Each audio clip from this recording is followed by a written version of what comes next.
Hello everybody and welcome back to another one of those videos where I talk about updates on the Steam version of Dwarf Fortress coming from Toady1 and KitFox. This is one that I'm extremely excited about. We have screenshots of Classic. If you just want to see the screenshots where I talk over them, click to here.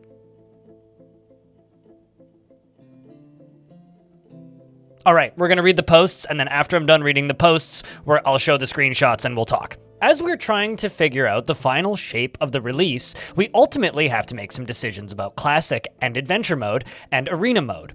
We've been discussing here and elsewhere for the last few months before doing that. I thought I'd take a good stab at Classic and get a better feeling for how long it would take to do the conversion. This required entering a semi-conscious data entry state. After days of grinding away at a 120 kilobyte text file, I ended up finishing a whole preliminary look. All of the new menus are converted, and the tooltips are essential for the small buttons, of course, and we have those. Looking at these screens, obviously there's more that needs to be done, and some of the glyph choices are questionable, and it was hard keeping my eyes open after doing 2,000 entries.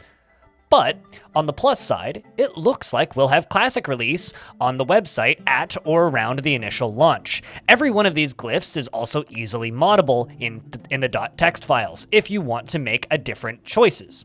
As a bonus, in the premium version, you can flip between graphics and Classic with a simple settings option during play without having to reload.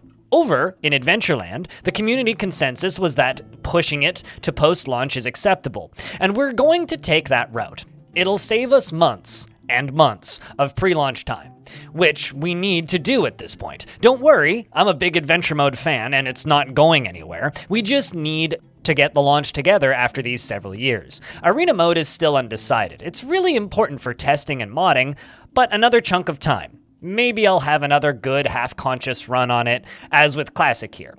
Though it requires some art, etc. I can't just grind myself through it. And now that we're through with the reading bits, we're going to be talking over these screenshots. So we have these two screenshots of kind of a pitch of what Classic is going to look like. I think this thing looks absolutely fantastic. I'm actually kind of ecstatic about this. I was very worried about Classic. This is something that has been bothering me forward and backward for a while, and I'll try and do a little side-by-side here so you can kind of get an idea of what this is going to look like versus the premium version with the fancy graphics and whatnot. I think that there's two major takeaways here that I think we need to get really excited about. One, being able to change between graphics mode and classic mode with just toggling a thing in the premium version. That is fantastic. Also, I was so worried that these lovely UI improvements were going to be delayed heavily behind premium launch. I was very worried that there was going to be delays and it was going to be a couple months break, and that was just going to suck. And I'm so happy to see Classic in all of its goddamn glory making its way in or around launch. That is just fantastic. I'm so happy about this. I'm so happy I just bashed my elbow. But as you can see in the background here, we're kind of showing the initial screenshot, and I did a little side-by-side for a few seconds. It is what we've been looking at, you know, like it's still kind of like this is the description of a dwarf here. Obviously, certain elements are missing because it is ASCII, and large portions of it are quite simplified, but it's still the same UI. And here we also have the job screen. This is another screen that has been completely improved from the previous versions, and now with the premium additions to the UI elements. Like, what I'm really curious to see, and this is just kind of a question to people who don't play the game, if you're looking to purchase premium, could you see yourself trying this mode? I'd just be very curious to know, like, if you've played with the graphics on for a bit, do you think you'd ever try your hand at this kind of ASCII kind of look? Because I think that there is something to be said about kind of this classic look for the game.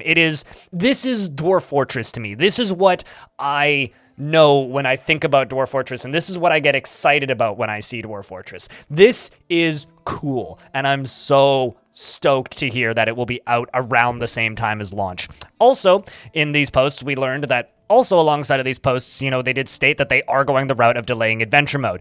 And when he says months, and months, that sounds like, you know, maybe a good 6 months delay between Fortress Mode releasing for premium and then Adventure Mode releasing for premium. And my big hope with this is it's actually going to be a benefit in the long run. There will be people who take the time to really learn Fortress Mode. And then when Adventure Mode launches, it'll be maybe right around the time that people are starting to get bored and want something new. And Adventure Mode really opens up the game and allows you to really get into the nitty-gritty of what you can actually do in Dwarf Fortress, and that makes me so happy. So very happy to see this, very excited to see this. absolutely ecstatic that it'll be around release or day and date, which is really what I hope for. And thank you, Tarn, for going into a fugue state and putting this together for us. You're absolutely fantastic. If you want to support these updates and help me pay for my air conditioning because it's 31 degrees outside right now, Celsius, I'm in Canada, you can do that via my Patreon or via the super thanks button down in the description, beneath the description of this video. Thank you very much for watching these videos. Thank you very much for supporting me, and I hope to see you in the next one.